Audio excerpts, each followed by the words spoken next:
we're going to do a walk around video here of this 2017 Grand Design Imagine 2600 RB. Apologize, it's a little loud. I got the generator running right now to charge the batteries and give us power. This camper's about 29 feet long, weighs about 5,400 pounds, and sleeps 6. With that being said, we'll walk around and kind of give you a little rundown on how to use some of the appliances and show you any scratch or dents as we can find. It is sold with a clear Wisconsin title. With that being said, we'll walk around to the front here. Full fiberglass front cap, 12 volt battery and 2 propane tanks, smart jack. Hopefully you can hear me okay, it'll get quieter in a minute. Your water station here, battery shut off, full pass-through storage. You can see it's an aluminum frame trailer. Privacy glass on all the windows. Slide out seals look great. I think really the only damage on this whole trailer is it had a tree branch come down and take down the awning. So there's one spot over by where the awning was and no longer has an awning on it. Schwintek slide out dump station. Stabilizer jacks on the rear corners. Spare tire. 10-gallon gas to electric water heater and pre-wired for solar. It's also pre-wired, it's pre-wired for backup camera, and it's also pre-wired for solar. It does have the 4 Seasons Arctic insulation package. Just been caulked where the holes were. We didn't illuminate them completely because we know somebody else might want to put an awning back on, so they'll be able to see where the holes are.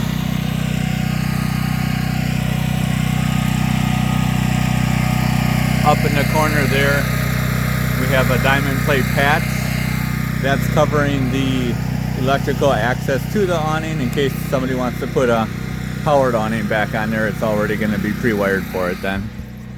I'm going to pause the video while I climb on the roof. Alright, up on the roof, you can see the roof is in really good condition. A couple patches on it. You can see it's been resealed where the lighter color caulk is compared to the darker colored caulk.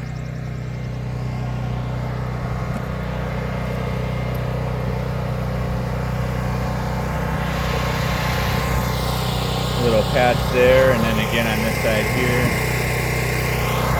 Everything looks watertight. Does not leak on the inside anywhere. I'm gonna pause this and walk back down. Alright, back on the ground here. Spot for a water spray port. This is your potable water fill-up. If you're not going to be hooked to a hose, that's where you'll fill your freshwater holding tank. Light here for your storage compartment. The jack on the front is power, and it's just used by raising or lowering, and then there's a backup override if your battery were ever to be dead. There's also a battery shut off on your battery, and a secondary one in the front storage compartment over here that I forgot to show you.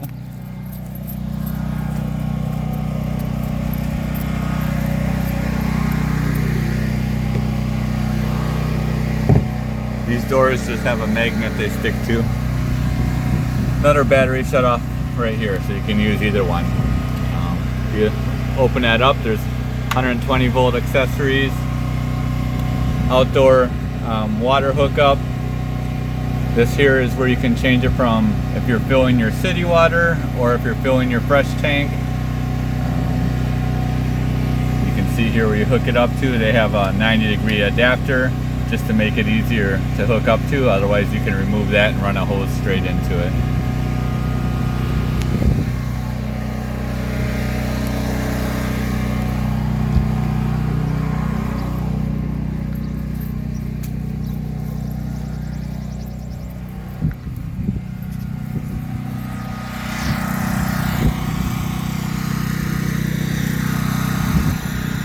That's the refrigerator access panel. You want to get in there a couple times a year just to blow out any bugs. If you ever have refrigerator problems, that's where the technician would service it through. Alright, as we walk inside, you'll see your control panel on the right. Bathroom on the left with a big sliding door. Huge shower,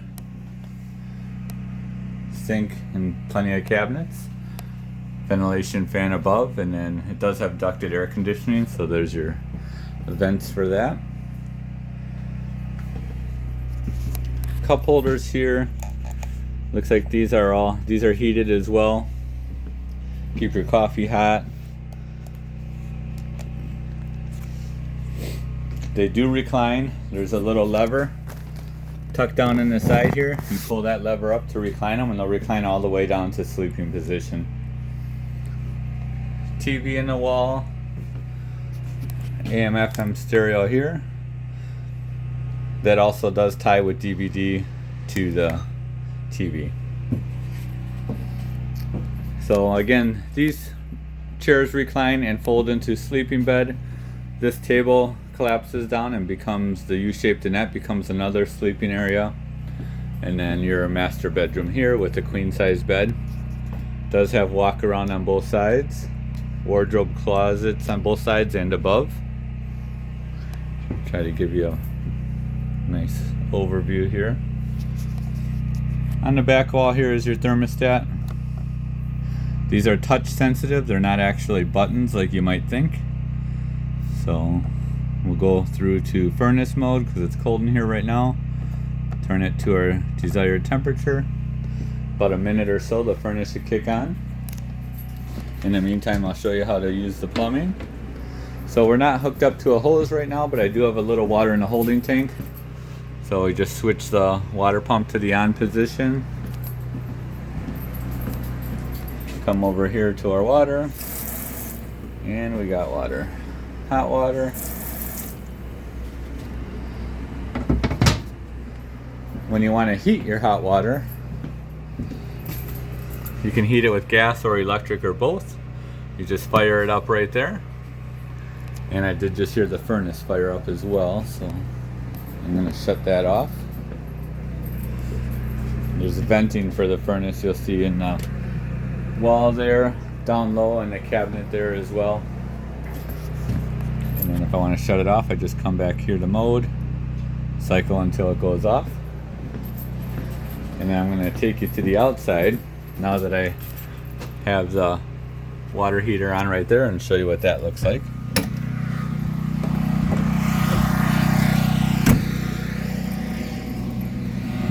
You can probably hear it. This is a 10-gallon water heater, so you can actually get a decent shower in. See the flames going there.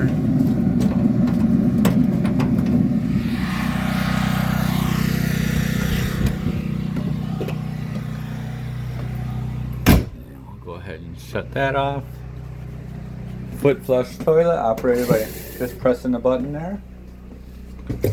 Cold water and hot water in your bathroom sink. It actually has a decent shower head on. Just turn the, oops, I'm getting wet here, so I'm gonna shut this off. Try to do it with two hands later. Once we're done using any of the water, we can turn off the water pump there. Here's your ceiling light switch. Here's your tank, so we can go through, and it looks like freshwater tank. It says empty, but there's a real little bit in there. I put in there for testing. Black water tank, gray 1 and gray 2. Black water is your sewage, gray water is your sink and shower water after you've used it. If you want to light the stove, just put it to the light position, hit the sparker, and watch them light. Sometimes you need a barbecue grill lighter, or if one is stubborn, you just hit it more times. I know it lights, I had it lit before, but probably need a barbecue grill lighter for it. Alright, we're going to walk back here. I'm going to pause this a second and open that vent. I can't do it with one hand. Okay, just open like so, and then when you want to close it, you just turn the dial down the opposite direction. smoke detector there. Individual lights which are controlled on the light themselves, but then there's also this main switch on the wall right below the thermostat which controls the other lights. Sorry, I hope I'm not making you dizzy here. Microwave oven, you can see that's powered up currently. If you want to run it, just put in your temperature. You're not supposed to run it with nothing in it though. This is your antenna. You just rotate the knob to try to get better reception. Might be too cold in here to get the air conditioning to kick on, but we'll give it a try. And I don't know if my generator will support it either. We'll try it though. Put it to cool. 55 is the lowest temperature you can set it at. We'll give it a minute and see if it kicks on. Usually takes about 30 seconds or so. Down here, LP detector. Green light is good. That means everything is acting as it should. If that turns to yellow, at that point that means it's time to replace this detector. And then also if it goes to red, that means there's actually a fault. So it's detecting LP and you need to turn your tanks off right away and diagnose where the problem would be. Yep, I think it's definitely colder than 55 in here. It's probably about 35 right now, so we'll shut this off. So that won't kick on unless it's above 55, obviously. Show you the slide out operation. Always when operating a slide out, make sure everything is clear. When putting a slide out, also make sure that you don't have any electrical pedestals or plumbing or anything that's in the way that could damage it. Make sure your table is folded down, those doors are in. And just come over here to the slide button, hit slide in.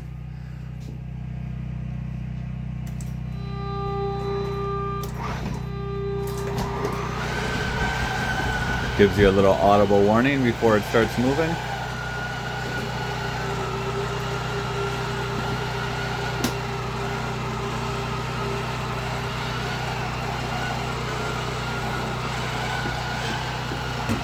I'm going to bring it all the way in just to show you how much room there is when it's in the in position. A nice thing about this layout is even with the slide out in the in position, you can still access the refrigerator in the bathroom.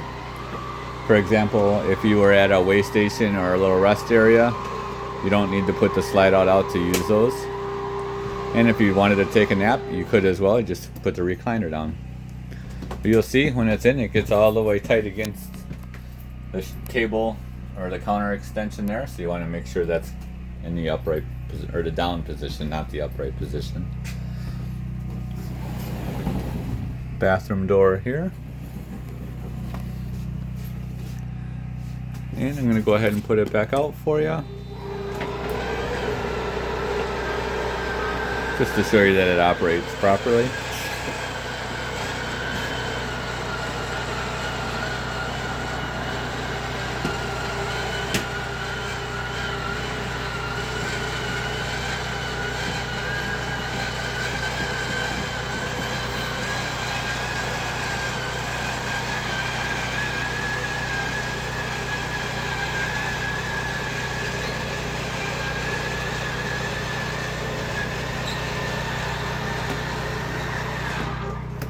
And that should be it.